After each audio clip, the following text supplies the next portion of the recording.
lá, vamos ver. Ave, fale sobre a ligação histórica e sanguínea do Brasil com Israel, tanto com a herança judaica, desde as navegações, quanto depois da Segunda Guerra, tá? Então, isso aí dá um Sim, programa dá um inteiro. programa inteiro, dá mesmo. Há muita ligação, né? Há muita ligação. O que acontece é que os judeus, o povo de Israel, sempre foi um povo muito perseguido. Sim. Desde Faraó, quando jogou aquelas crianças no rio. Nilo. Né? Nós vamos ver desde a época da rainha Esther, onde Amã quis destruir todos os judeus. Né? Nós vamos vendo a história passar, a gente vai ver também perseguições na Rússia, perseguições na Idade Média, na Antiguidade, né? Sempre, né? Os primeiros cristãos também foram perseguidos da forma que os judeus foram perseguidos. Sim. Depois eles deixaram de ser perseguidos, depois do século III, né? Depois de Constantino, eles pararam de ser perseguidos. Muitos deles começaram a perseguir, né? Os judeus começaram a perseguir os judeus. Né? E quando chegou na Idade Média, né? Os judeus, eles estavam passando por um período muito difícil, que foi depois da Reforma Protestante. Uhum. Onde não só os judeus estavam sendo perseguidos pela Contra-Reforma, mas também os protestantes, né? Sim. E muitos protestantes também perseguiram alguns outros grupos, como anabatistas. E era algo muito complicado. Então veio a Inquisição. A Inquisição veio sobre toda a Europa, Portugal e Espanha. Primeiro Espanha, depois Portugal.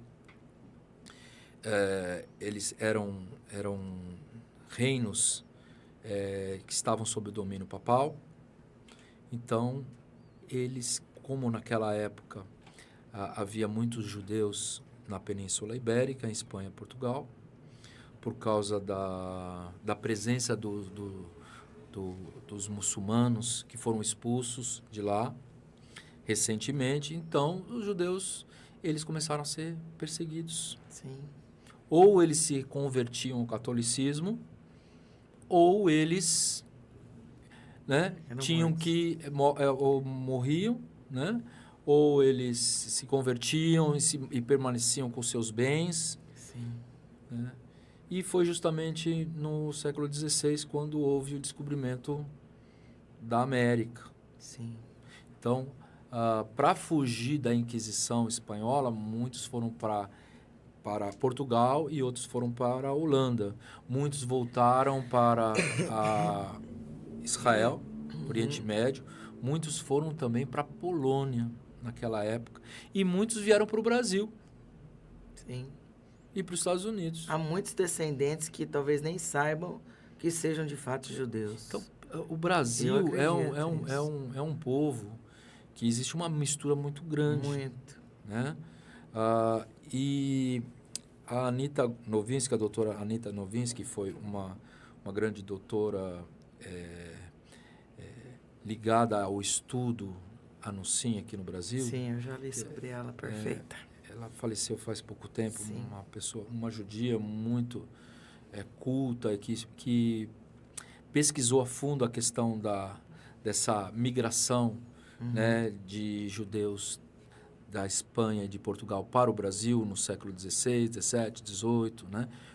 E por enquanto que estava tendo essa Inquisição, eles estavam fugindo, né, da Europa. Então, ela diz que no século XVI, né, quando nós estudamos na escola, né, no ensino médio, a gente diz que as pessoas que vinham de Portugal para o Brasil eram pessoas que estavam na cadeia, né? Eram pessoas que não tinham muito perspectiva de vida, né?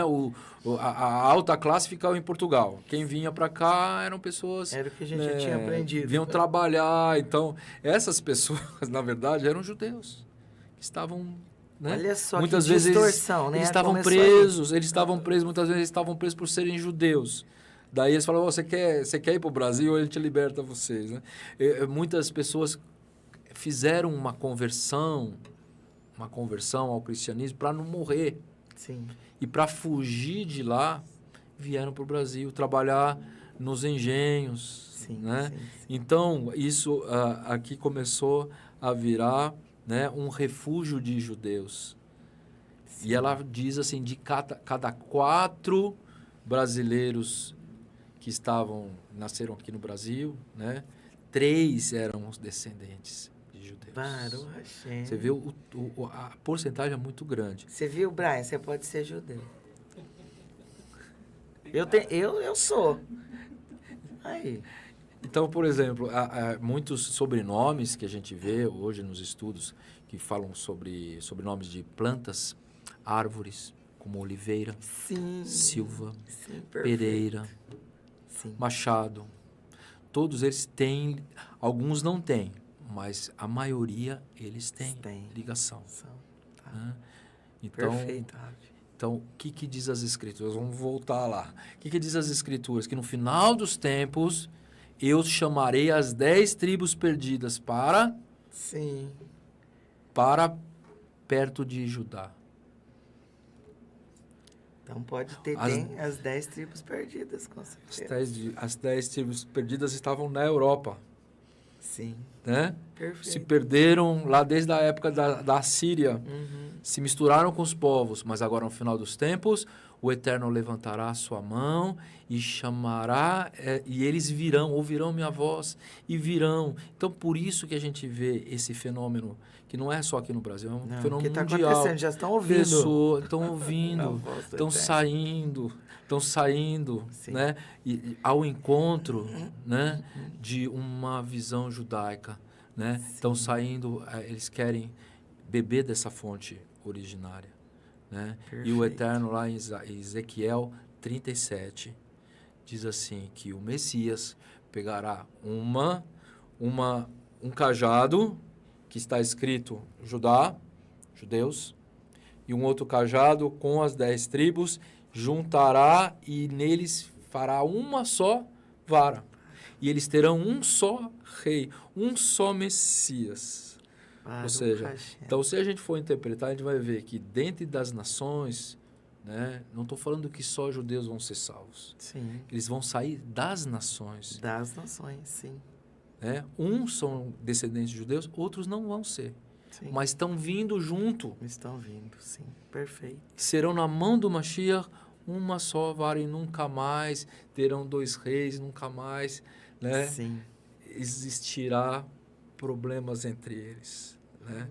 Então, de uma certa forma, né, como diz o meu amigo Roche Marcelo, nós somos a profecia.